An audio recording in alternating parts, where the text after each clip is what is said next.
Hey guys, welcome back to my channel. So today I'm going to do my 36 and 37 week pregnancy update for you. So I feel like I haven't updated you guys in a couple weeks, and it's honestly because I haven't wanted to film it. I haven't been feeling up to filming or wanting to film in kind of a while, which is weird because you guys know that I've been like up to this point like really wanting to film a lot, but I just like needed a little bit of a break. I've been feeling so tired in this third trimester, so I do feel like filming an update for you guys. I actually just filmed 2 other videos, so I'm like, we on a roll, let's do it. So I am 38 weeks pregnant, 38 weeks and 1 day when I'm filming this. So I'm a little ahead of where this update's gonna be, but I wanna just give you guys the exciting updates. So at 36 weeks, I was about 70% effaced. I was like a ½ centimeter dilated. This was 36 weeks, did I say that? ½ centimeter dilated, and she was at a station +1.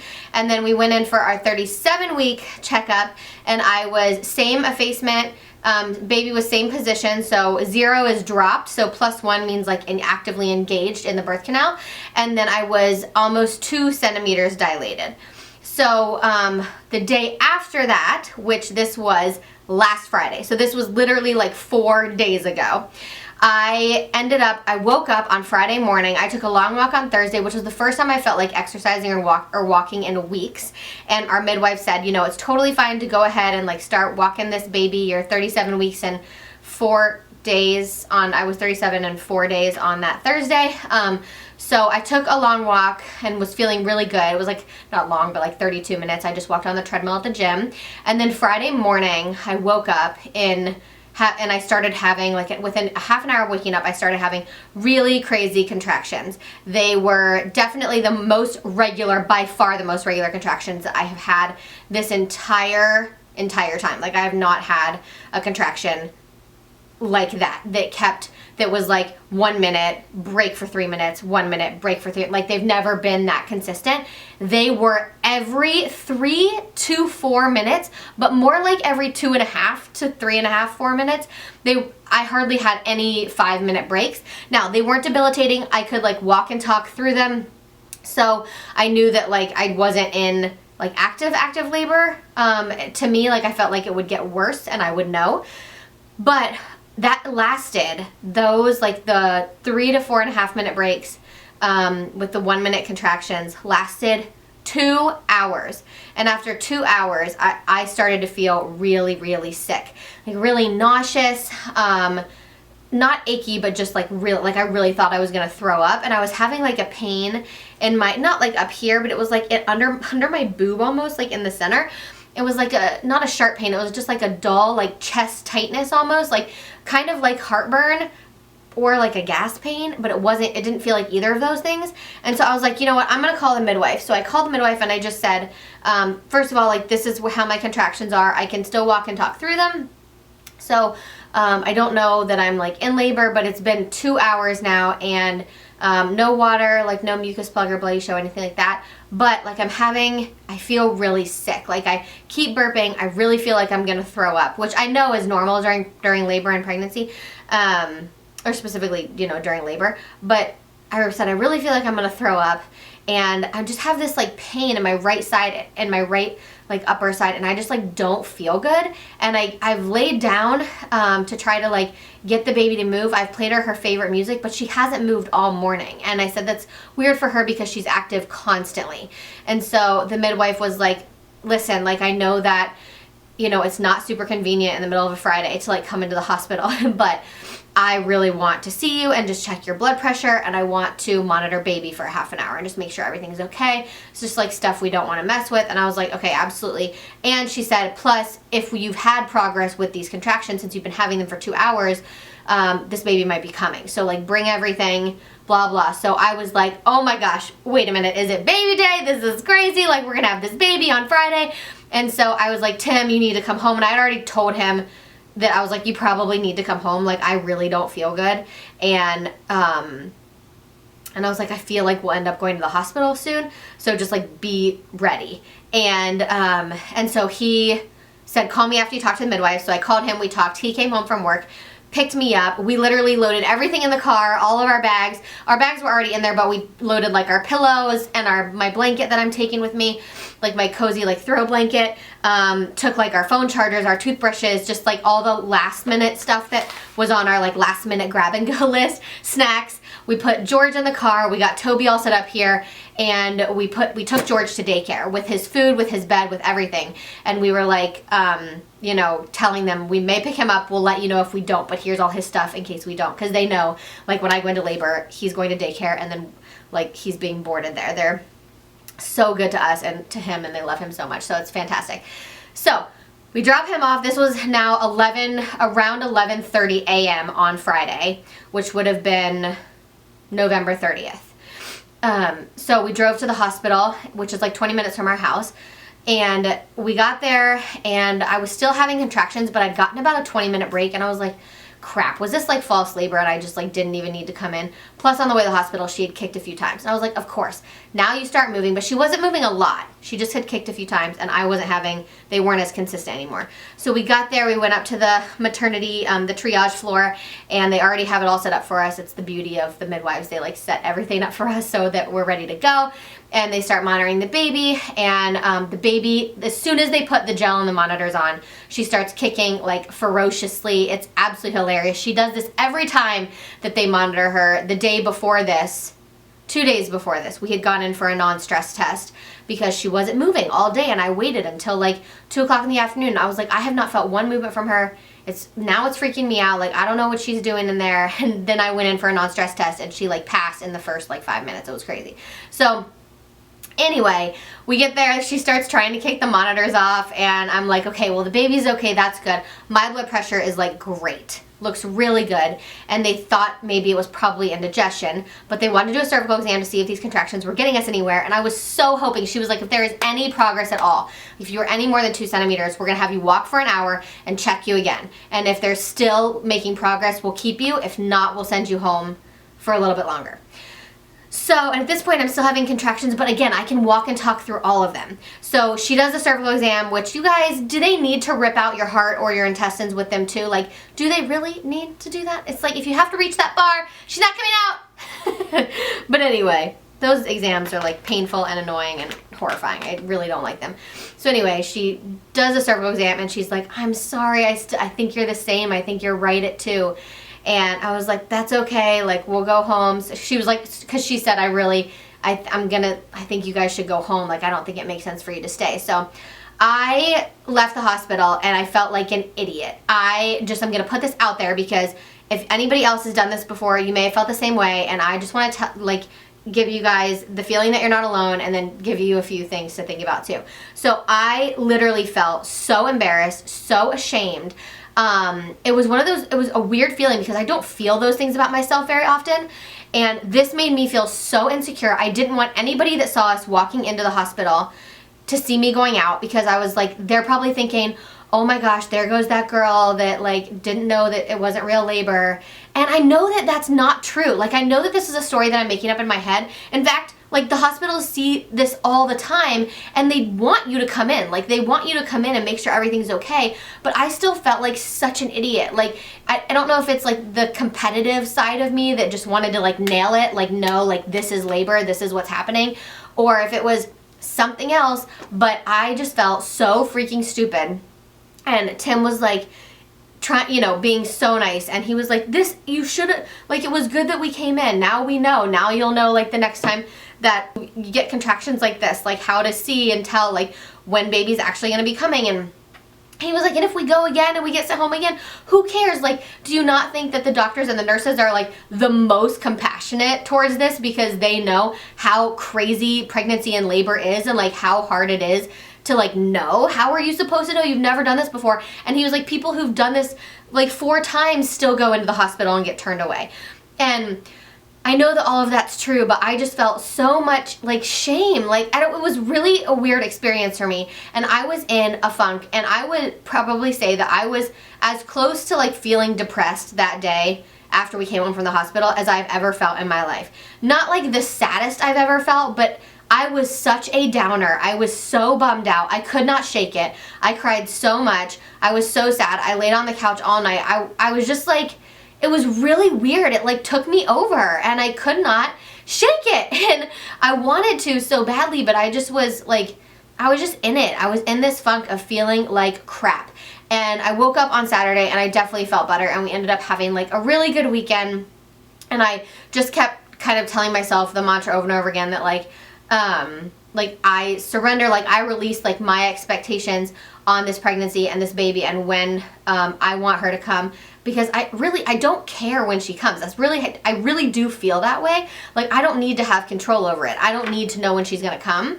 But I think that just I'm so excited to meet her, and we're so close to the end that when you get that close to the end, you get this feeling like, is it going to be today? And it kind of runs your life a little bit. I do not know why I'm getting emotional right now. I am so emotional right now. I cry at least once a day. But you get to the end. Why am I crying? I like actually don't know why I'm crying. And you just like, there's this feeling of like, is it going to be today? Is he or she gonna come, you know? And there's this like sense of anticipation, and there's some nerves, and there's a little bit of anxiety, and there's like so much joy and excitement, and just like this big life of it, this thing that you know, like more than your wedding day, in my opinion. More than, because you know that date, you know that's happening, you know that person, right? More than my wedding day. This is something that I mean, you have zero control over this. Like, absolutely zero control how any of this goes. I have zero control over that. I have control over my response to it, my reaction to it, and how I am in it. But I have no control over what's actually going to happen. So more than your wedding day, even, like, in my opinion, this is about to change our lives in the most unbelievable, profound way ever. Like, the day we got married, yes, our lives changed, but it was still us. This is a human that we created, and we're bringing life into this world, and like our lives will literally never be the same. Like, we're not Tim and Abby, we'll be mom and dad, and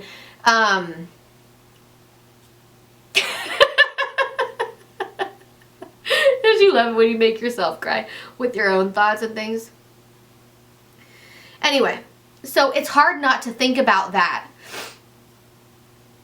a little bit every day, and not necessarily like the gravity of it for, you know, like gravity of it every single day and just like the intensity of it, but just to have in your mind, because you know, this little person that I'm growing is like running my body right now. I'm so uncomfortable, like my hands fall asleep every night. I can't hardly sleep at all. I am sleeping, but it's really, really hard to sleep. Everything hurts, like my back hurts, my hands and feet are swollen, just like pregnancy edema, not anything scary, so don't try to scare me. My doctors have me on, you know, they are like on it with me. And you know, she's just like, she's in control. Like, she takes everything I eat pretty much. I'm tired. I have all those pregnancy symptoms. One of the weirder ones is that I now have like arthritis in my hands, like, and my wrists. Then they say like near the end of pregnancy, some women get carpal tunnel, and like, so when I bend my wrist, it literally is like shooting pain. You could wear wrists and my fingers hurt. I also get just like flu aches randomly now. Like, all my joints and my muscles will just hurt for like a few hours. It's strange. But anyway, so like, she's like running my body, and you just have this sense of anticipation of like, this human is like about to come out, and it's like really hard every day not to think about, is it gonna be today? Especially when it's so close to the end, because in the beginning you're thinking like, stay in there, like keep growing, you know, please don't let me lose this baby. Let's be honest, like that's a lot of what people think about, I think. I thought about that, like, please don't let me miscarry this baby, please let her be healthy. You get to like the 20 week and you're like, please let the anatomy scan be good, please let this baby be strong and healthy, and you get further and further and you're like, stay in there. Like, we got this thing, keep cooking, you're doing great, blah, blah. And then you get to this point where it's like, they're allowed to come out, and you get, and I've been having this realization of like, holy shit, she's coming, and we're not going to be the two of us anymore. And I will tell you that on Friday, or the four of us anymore with just our dogs, on Friday, and I'm literally going to cry just thinking about this, because this was a really weird moment for me, but it was very, oh my God, memorable. And I was just waiting for Tim to come home. They want us to come to the hospital, and and the dogs were sleeping on the couch, and I was waiting for Tim to come home, and I just had this moment. It wasn't panic at all, but I just had this, I got really overwhelmed emotionally. So I was looking at my dogs who were just sleeping, and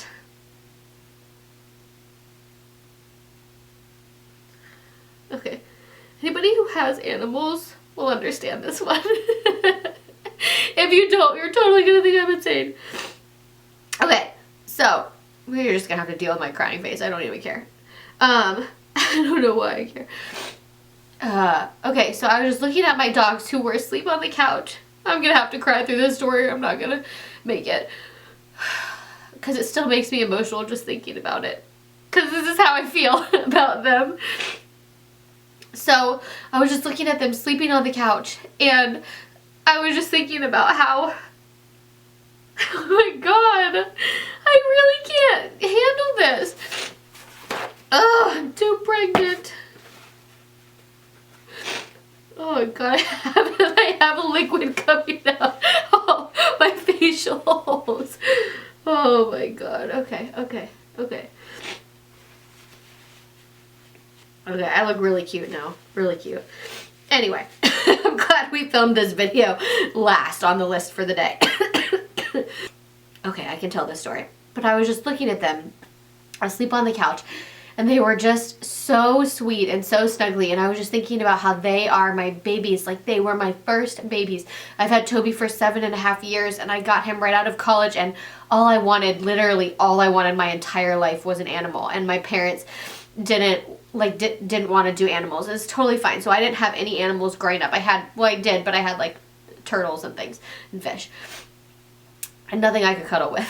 And so I got Toby when I graduated college. Literally, like, I moved to Boston, and the first thing I did was get a dog, because I knew that I wanted a dog. I knew I wanted a Yorkie to be my first dog. I've had Toby for 7.5 years. He's like my baby. And George, we got 1.5 years ago.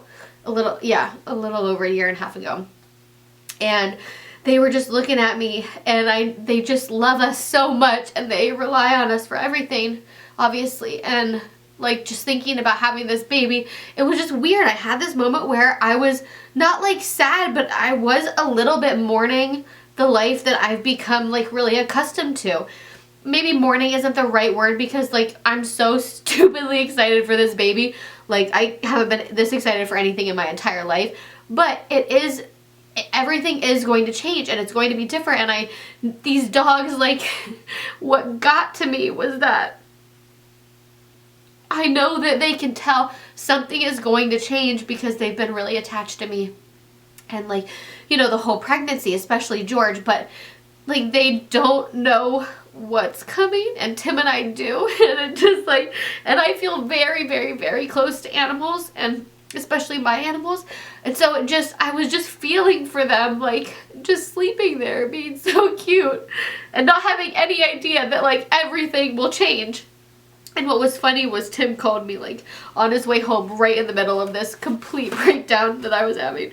And he was like, leave it to Tim to always make me laugh. He was like, Abby, we're literally going to be bringing home what will be their favorite toy for like the next 10 years. Like, I don't think you have to worry about them. And it wasn't worry about them. It was just like, you know, this is our life. It's like the 4 of us. And